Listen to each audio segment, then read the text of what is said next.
मिजोरम से प्रोफेसर सुशील कुमार शर्मा जुड़े हुए हैं क्या? आपकी बहुत विशेषताएं हैं, बहुत लंबा चौड़ा परिचय है। मिजोरम में रहकर, उस विश्वविद्यालय में रहकर आप पूरे देश और विदेश के साहित्यिक विस्तार को आत्मसात करते हैं। मेरे ख्याल से इतना परिचय आपके लिए पर्याप्त होगा। बहुत स्वागत है आपका। नमस्कार। आवाज आ रही है सर? आवाज नहीं आ रही है आपकी शर्मा जी। आ रही है। आवाज आ रही है सर? जी जी।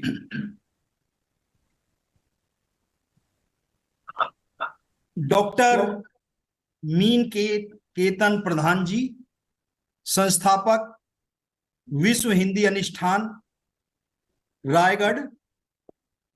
डॉक्टर मोना कौशिक, देवम फाउंडेशन कला एवं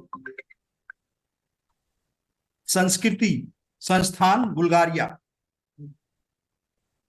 एवं इस आभासी पटल पर जुड़े सभी विद्वान, वक्ता, विदुषी, भारतीय एवं प्रवासी साहित्यकार और इस आयोजन में जो त्रिवेणी प्रवाहित हो रही है, अंतर्राष्ट्रीय संगोष्ठी, पुस्तक विमोचन और पुस्तक समीक्षा,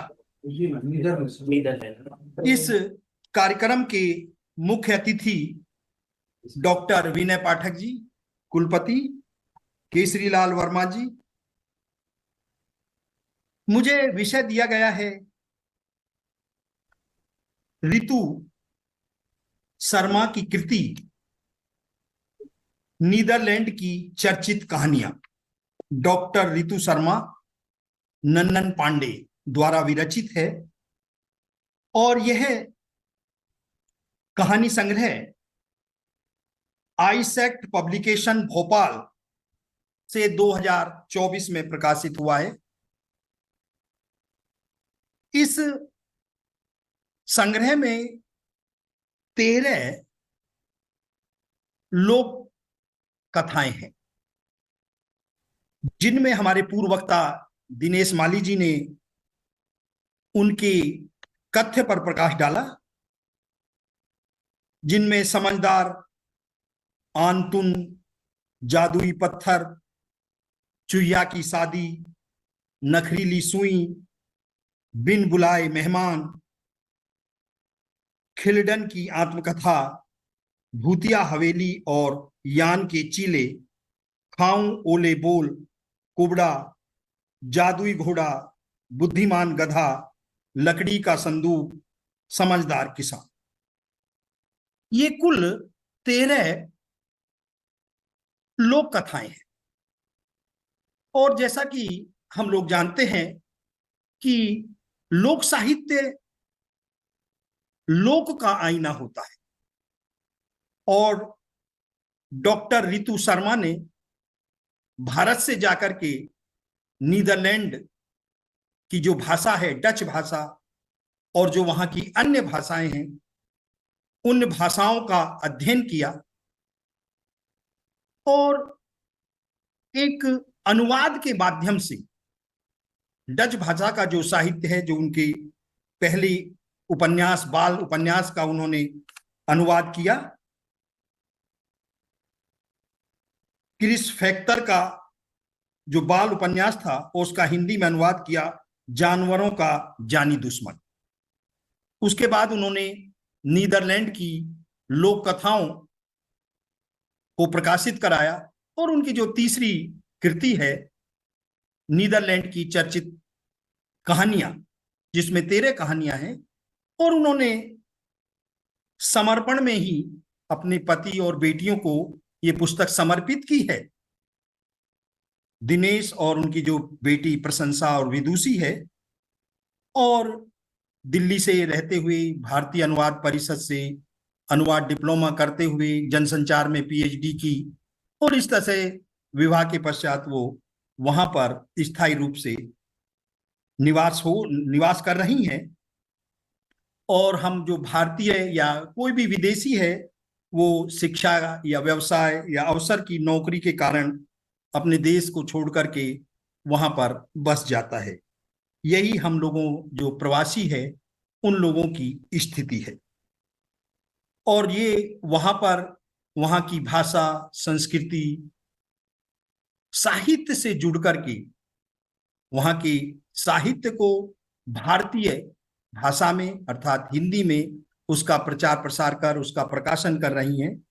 और मैं भी हिंदीतर भाषी क्षेत्र में रहता हूं, यहाँ पूर्वोत्तर में ये हिंदीतर भाषी क्षेत्र है। और यहाँ का जो लोक साहित्य है उस लोक साहित्य पर हम तुलनात्मक शोध कार्य कराते हैं, पीएचडी। जैसे मान लीजिए अगर हम मिजोरम की बात करें तो यहाँ की मिजो भाषा है, और नीदरलैंड की बात करें तो डच भाषा है। तो हम हिंदी और मिजो व्याकरण का तुलनात्मक अध्ययन, हिंदी और मिजो की लोक कथाओं का तुलनात्मक अध्ययन, मिजो और हिंदी का जो साहित्य है, चाहे वो लोक साहित्य हो, चाहे वो शिष्ट साहित्य हो, या किसी रचनाकार सुमित्रा नंदन पंत, महादेव वर्मा से उसका तुलनात्मक। तो व्याकरण के क्षेत्र में, साहित्य के क्षेत्र में, भाषा और संस्कृति के क्षेत्र में हमारा जो ध्येय होता है कि हम तुलनात्मक साहित्य पर शोध कार्य कराएं, ताकि परस्पर संस्कृतियों का आदान प्रदान हो और उनका साहित्य राष्ट्रीय क्षितिज पर, अंतर्राष्ट्रीय क्षितिज पर वह पहुंचे, ताकि वो लोग भी राष्ट्रीयता से, देशभक्ति से जुड़ सके। और जो हिंदी का साहित्य है हम उसको मिजो में, असमिया में अर्थात पूर्वोत्तर की भाषाओं में उसका अनुवाद कराते हैं। तो ये हमारा जो विभाग है उसका थ्रस्ट एरिया होता है। और मैं मानता हूं कि संवेदना सभी की एक जैसी है। साहित्य में जो प्रेम, प्रकृति, त्याग, समर्पण, मानवीय मूल्य, वो सभी भाषाओं में समान है। सभी वसुधैव कुटुंबकम की जब हम बात करते हैं तो सब जगह वही प्रकृति, वही प्रेम, वही समाज, वही संस्कृति है, सिर्फ उसके अभिव्यक्ति के ढंग अलग अलग है।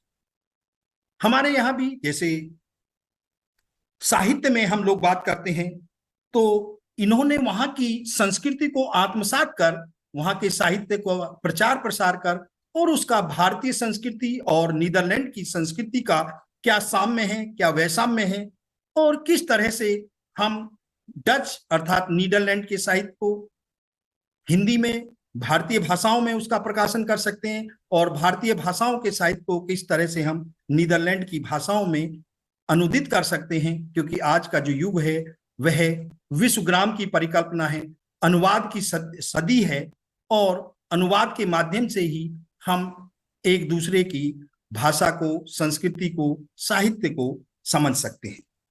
यहाँ पर मैं ज्यादा समय न लेते हुए रितु जी की जो 2-3 कहानियां का मैंने अध्ययन किया और उनके आधार पर जो मैं निष्कर्ष निकाल पाया, उनकी 2 ही कहानियां मैंने पढ़ पाया था।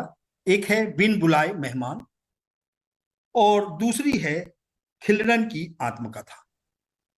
बिन बुला मेहमान पर हमारे पूर्व वक्ता ने प्रकाश डाली दिया है कि वहां चुड़ैल होती है, वो लेखक होता है, लेखक की बिल्ली बिप होती है और 2 चुड़ैल होती हैं, और लेखक चुड़ैल के बारे में गढ़मनन कल्पनाएं करता है।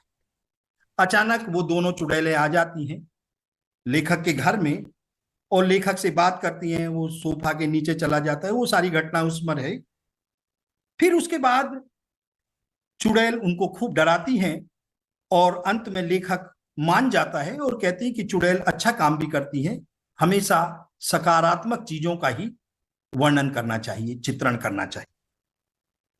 उसी प्रकार से इस कहानी का, मैं तो एक शिक्षक हूं, तो कहानी के तत्वों के आधार पर कि उसकी कथा वस्तु क्या है, उसका पात्र क्या है, कथोपकथन क्या है, भाषा शैली, उद्देश्य, नामकरण, इन पर मैंने उसका विचार किया, लेकिन समय बहुत कम है। कुल मिलाकर के जो दूसरी एक खिलरन की आत्मकथा है, जो यूरो नीदरलैंड की करेंसी अब है, पहले वो खिलरन होती थी, और उसी की आत्मकथा के बारे में लेखिका ने बहुत ही विस्तार से वर्णन किया है। मैं ये जो कहानी संग्रह है, इसकी जो महत्व क्या है, तो नीदरलैंड की जो चर्चित कहानियां केवल मनोरंजन का साधन नहीं है, बल्कि उनमें संस्कृति, समाज और लोक जीवन का सजीव चित्र प्रस्तुत करती हैं। इन कहानियों के माध्यम से कहानीकार ने डच भाषा की जो जीवन शैली है, वहां की विचारधारा है, वहां की लोक संस्कृति है और नैतिक मूल्यों की झलक हमें इनमें मिलती है। अगर हम सांस्कृतिक दृष्टि से देखें तो ये कहानियां नीदरलैंड की लोक संस्कृति, लोक परंपराओं और सामाजिक सोच का परिचय देती है। अगर हम नैतिक दृष्टि से इनका विश्लेषण करें तो इन कहानियों में अच्छाई की जीत और बुराई के पतन का संदेश मिलता है, जिससे हमारे जो नैतिक मूल्यों का विकास होता है। अगर हम मनोरंजन के साथ साथ, क्योंकि प्रत्येक रचना का उद्देश्य मनोरंजन के साथ साथ नैतिक प्रेरणा देना, कुछ सीख देना भी उसका होता है, तो इन कहानियों में हास्य, कल्पना और रहस्य जैसे तत्व नीदरलैंड के लोक विश्वास और कल्पना शक्ति को उजागर करते हैं।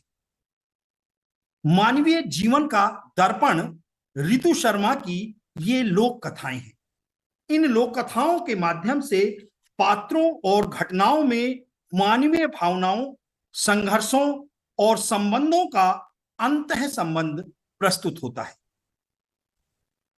क्योंकि निष्कर्षतः हम कह सकते हैं कि नीदरलैंड की चर्चित कहानियां केवल साहित्यिक कृति नहीं है, बल्कि वह वहां के सामाजिक, सांस्कृतिक, आर्थिक और नैतिक जीवन का प्रतिबिंब है, जो पाठकों को सोचने, समझने और प्रेरित होने का अवसर देता है। मैं रितु शर्मा को साधुवाद देता हूं कि वो भारतीय संस्कृति और नीदरलैंड की संस्कृति में क्या साम्य है, क्या वैषम्य है, और अनुवाद करना बहुत ही कठिन कार्य है।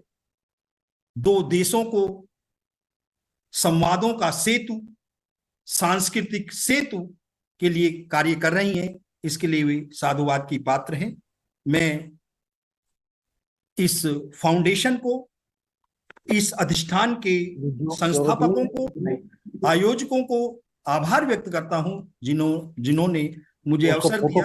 आज मेरे पास समय बहुत कम था, मैंने भी चलते चलते ही देखा थोड़ा, इसलिए मैं आप सबके प्रति आभार व्यक्त करता हूं। बहुत बहुत धन्यवाद। नमस्कार।